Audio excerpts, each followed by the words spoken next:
नमस्कार, आपण पाहत आहात सत्यस्पर्श न्यूज। कागल नगर परिषदेच्या नुकत्याच पार पडलेल्या निवडणुकीनंतर राजकीय घडामोडींना वेग आला आहे। या निवडणुकीत राष्ट्रवादी काँग्रेस पार्टी आणि शाहू आघाडीला मिळालेल्या यशानंतर माजी नगरसेवक प्रवीण दादा गुरव यांनी प्रतिक्रिया दिली आहे। काय म्हणाले आहेत प्रवीण दादा गुरव, पाहूया या खास वृत्तात।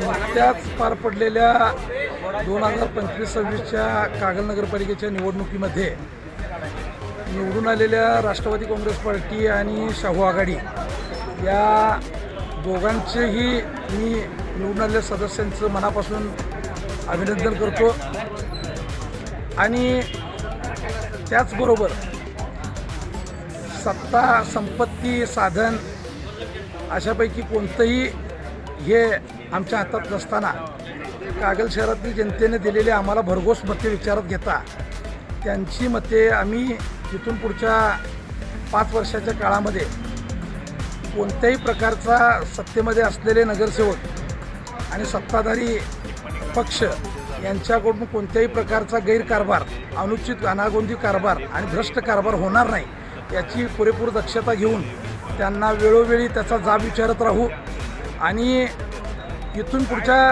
काळामध्ये जे जे भ्रष्ट काय कारभारी अधिकारी असतील त्यांना योग्य प्रकारचा अशा प्रकारचा धडा शिकवू एवढंच आश्वासन मी आमच्यावर विश्वास ठेवून आम्हाला दिलेल्या मतदारांना आणि कागलच्या जनतेला आश्वस्त करतो आणि मी इथंच थांबतो। जय हिंद, जय भारत।